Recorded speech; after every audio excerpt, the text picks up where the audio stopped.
آمنہ کے لال سب سے بڑی نعمت ہیں۔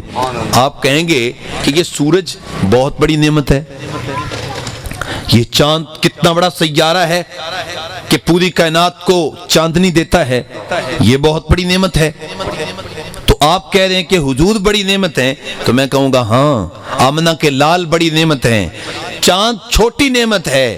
اس لیے اگر چاند چھوٹا نہ ہوتا تو محبوب کی انگلی کے اشارے پہ 2 ٹکڑے کیوں ہوتا؟ سبحان اللہ، اگر سورج بڑی نعمت ہوتا تو محبوب نے جب اشارہ کیا تو ڈوبا ہوا سورج پلٹ کر عصر کے مقام پہ نہ آتا، سبحان اللہ، لیکن جو ڈوبا ہوا سورج پلٹ کے عصر کے مقام پہ آیا ہے، تو اس کا مطلب ہے یہ ساری نعمتیں چھوٹی ہیں، مصطفیٰ کریم سب سے بڑی نعمت ہے۔ اس لیے حضور کی آمد پہ احسان جتلایا گیا۔ فرمایا اعلی حضرت علیہ رحمہ نے کہ رب اعلیٰ کی نعمت پہ اعلیٰ درود، رب تعالیٰ کی منت پہ لاکھوں سلام، مصطفیٰ جان رحمت پہ لاکھوں سلام۔ تو فرمایا اللہ نے اہل ایمان پر بہت بڑا احسان کیا، انہیں اپنا محبوب عطا فرما دیا۔ من انفسہم، اور پھر اگلا احسان یہ ہے کہ محبوب کو فرشتوں میں سے بھی تو بنایا جا سکتا تھا، کیونکہ فرشتے بھی تو حضور کے امتی ہیں نا، کیونکہ پہلے جو نبی آتے تھے وہ انسانوں میں سے کسی ایک خاص قوم کے نبی ہوا کرتے تھے۔ اللہ اکبر، لیکن آقا کریم صلی اسلام جب آئے تو حضور صرف انسانوں کے نبی نہیں ہیں، بلکہ جس کا میرا اللہ رب ہے اس کے محمد نبی بن کے تشریف لائے۔ تو فرشتے بھی حضور کے امتی، تو حضور یہ بھی فرشتوں سے بھی حضور کو بنایا جا سکتا تھا، لیکن نہیں بنایا گیا۔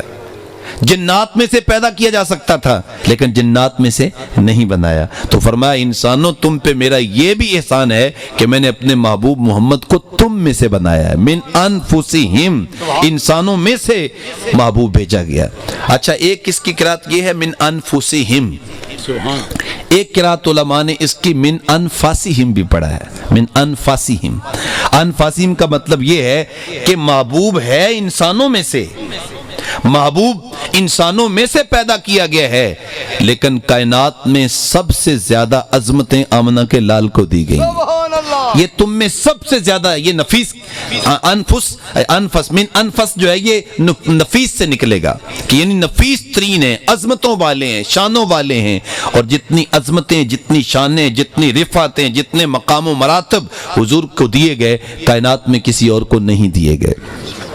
مثلا ایک مثال آپ کے سامنے عرض کرتا ہوں، پوری کائنات اللہ کو راضی کرتی ہے، چاہے کوئی غوث ہے، قطب ہے، ابدال ہے، نبی ہے، رسول ہے، سب اللہ کو راضی کرتے ہیں۔ حضرت موسیٰ علیہ السلام کوہ طور پہ پہنچے جلدی جلدی، اللہ نے ارشاد فرمایا میرے کلیم جلدی کیوں آئے ہو؟ عرض کرتے ہیں وَعَجِلْتُ إِلَيْكَ رَبِّ لِتَرْضَى، مالک تیری بارگاہ میں جلدی اس لیے آیا ہوں تاکہ تو مجھ پہ راضی ہو جائے۔ سبحان اللہ، تو اللہ کے کلیم جو بغیر کسی حجاب کے اللہ سے کلام کرتے ہیں، ان کا بھی انداز کیا ہے کہ اللہ کو راضی کر رہے ہیں۔ ابراہیم علیہ السلام اللہ کو راضی، پوری کائنات اللہ کو راضی کرتی ہے، لیکن یاد رکھیں آمنہ کے لال وہ ہیں جو اللہ کو راضی کرتے ہیں، لیکن اللہ اپنے محبوب محمد کو راضی کرتا ہے۔ سبحان اللہ، خدا کی رضا چاہتے ہیں دو عالم، خدا چاہتا ہے رضائے محمد۔ اب اللہ تعالیٰ کیسے اپنے محبوب کی رضا چاہتا ہے؟ اللہ، محلہ بنی سالم ہے، ظہر کی نماز ہے، حضور نماز پڑھا رہے ہیں، اور بخاری کی روایت ہے آقا کریم جب مدینہ میں تشریف لائے تو 16 یا 17 ماہ حضور مسجد اقصیٰ کی جانب رخ کر کے نماز پڑھتے رہے۔ تو محلہ بنی سالم میں ظہر کی نماز مسجد اقصیٰ کی جانب رخ کر کے پڑھا رہے تھے۔ خاطر آتر میں خیال آیا کہ اگر میرا قبلہ مسجد اقصیٰ کی بجائے مسجد حرام ہو جائے تو کیا کہنا؟ سبحان اللہ، اس چیز کے پیش نظر آقا کریم صلی اللہ علیہ وسلم اپنا چہرہ مبارک آسمان کی جانب اٹھا رہے تھے اور آسمان کی طرف دیکھ رہے تھے۔ اللہ جل شانہ نے ارشاد فرمایا محبوب قد نرا تقلب وجہک فی السماء، تو ہماری جانب اپنا چہرہ انور جو اٹھا کے دیکھ رہا ہے تو صرف تو ہی نہیں دیکھ رہا، ہماری نگاہ قدرت بھی تو تیری طرف لگی ہوئی ہے، ہم تجھے دیکھ رہے ہیں، ہم تیرا آسمان کی جانب رخ انور کرنا ہم دیکھ رہے ہیں، ملاحظہ کر رہے ہیں۔ اللہ اکبر، کیا پروگرام ہے؟ قبلہ بدلنا ہے، ہاں مالک قبلہ بدلنا ہے، قبلہ بدلنا ہے۔ سبحان اللہ، اب دیکھیے قبلہ بدلنا ہے اور بدلنا بھی نماز کے اندر ہے۔ ہماری کیفیت یہ ہے کہ ہم نے اگر نماز کا وقت بدلنا ہو تو ایک دن پہلے بتانا پڑتا ہے کہ میاں کل نماز عصر اتنے ٹائم پہ ہوگی. اگر بتائے بغیر بدل دیں تو لوگ جو ہے وہ سینے کو آتے ہیں کہ جناب ہم تو پچھلے ٹائم کے لحاظ سے آئے تھے اور آپ نے ٹائم تبدیل بھی کر دیا, ہمیں بتایا نہیں. تو ہم نے نماز کا وقت بدلنا ہو تو ایک دن پہلے بتاتے ہیں, اور یہاں تو قبلہ بدلنا تھا. جب قبلہ بدلنا تھا تو مالک نے فرمایا محبوب قبلہ بدلنا ہے. عرض کی ہاں مالک قبلہ بدلنا ہے. تو فرمایا پھر دیر کیوں کرتے ہو, ابھی بدل لو. عرض کی مالک ابھی 2 رکھتے ہوئی ہیں, 2 باقی ہیں, تیری نماز تو پوری ہو لے. فرمایا محبوب اب میری نماز بعد میں پوری ہوگی, پہلے تیری مرضی پوری ہوگی.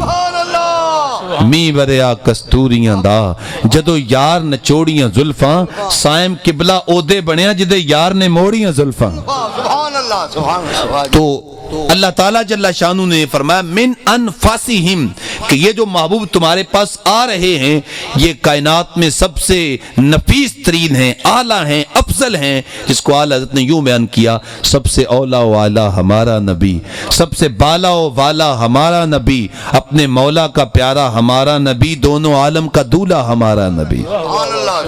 ملک کونین میں انبیاء تاجدار, تاجداروں کا آقا ہمارا نبی. تو فرمایا لقد من اللہ علی المؤمنین اذ بعث فیہم رسولا من انفسہم. فرمایا یہ جو میں نے تمہیں محبوب عطا کیے ہیں یہ ان میں سب سے زیادہ نفیس ترین ہیں. سبحان اللہ سبحان اللہ. اچھا اب محبوب آئے کیوں ہیں, محبوب کی آمد کا مقصد کیا ہے, محبوب کس لیے آئے؟ فرمایا یتلو علیہم آیاتہ, محبوب کی آمد کا مقصد یہ ہے کہ محبوب قرآن مجید کی آیات کی تلاوت کرنے کے لیے آئے ہیں. تو حضور کی بعثت کا پہلا مقصد قرآن مجید کی تلاوت ہے. جس محبوب کے میلاد میں آئے ہو, جس محبوب کی محبت میں آج یہاں پہ جمع ہوئے ہو, ہمارے پاس تھوڑی سی زندگی ہے, جیسے یہ سورج درد غروب سے زرد ہو رہا ہے تو اسی طریقہ سے ہماری زندگی کا سورج بھی غروب ہونے کو ہے. لیکن ہم سمجھیں کہ حضور کی آمد کا مقصد کیا ہے. تو پہلا مقصد یتلو علیہم آیاتہ, محبوب علیہ السلام قرآن مجید کی آیات کی تلاوت کرنے کے لیے آئے ہیں. اور جب حضور قرآن پڑھتے تھے, ادھر لبوں سے قرآن پڑھتے, ادھر لوگوں کے سینے ایمان کے نور سے روشن ہو جاتے تھے. چونکہ قرآن اللہ کا کلام ہے. آقا کریم صلی اللہ علیہ وسلم کی تلاوت جب لوگ سنتے تھے تو مسلمان ہو جاتے, حتیٰ کہ جنات بھی جب حضور کا کلام سنتے تھے, قرآن مجید حضور کی زبان سے سنتے, تو جنات کے لبوں پہ بھی کلمہ جاری ہو جایا کرتا تھا. آقا کریم طائف کی بستی سے جب واپس پلٹے, وادی نخلہ میں قرآن مجید کی تلاوت کر رہے تھے کہ جنات کی ایک جماعت گزری, نفر قرآن نے اس کو کہا, نفر جماعت گزری.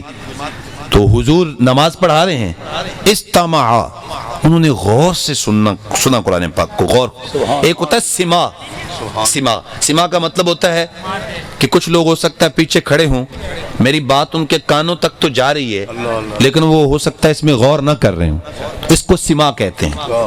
یعنی آواز تو آ رہی ہے لیکن غور سے نہیں سنا جا رہا کہ کیا ہے. ایک ہوتا ہے استماع, کہ صرف آواز نہ آ رہی ہو, بندہ اس کو غور سے سن رہا ہو.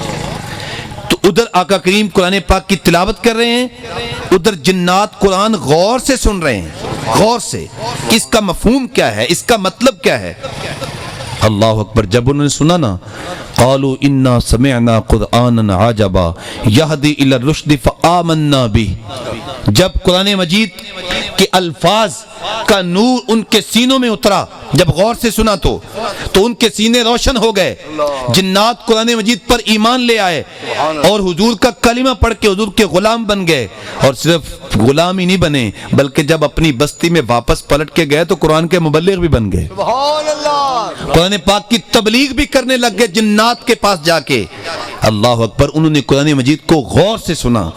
تو جب قرآن غور سے سنتے ہیں تو پھر اس کے اثرات دل پہ مرتب ہوتے ہیں. اور قرآن مجید پڑھنا, تلاوت کرنا یہ بھی حضور کی صفت ہے, اور قرآن حضور سنا بھی کرتے تھے, سنتے بھی تھے. تو اس لیے ہمیں قرآن پاک کی تلاوت بھی کرنی چاہیے. جب ہم قرآن کی تلاوت کر رہے ہوتے ہیں تو ایک تو ہم اللہ کا کلام پڑھ رہے ہوتے ہیں, دوسرا ہم آمنہ کے لال کی سنت بھی ادا کر رہے ہوتے ہیں, وہ کام کر رہے ہوتے ہیں جس کام کرنے کے لیے حضور تشریف لائے ہیں. اچھا آپ کی توجہ ہو میری طرف. آج کل لوگ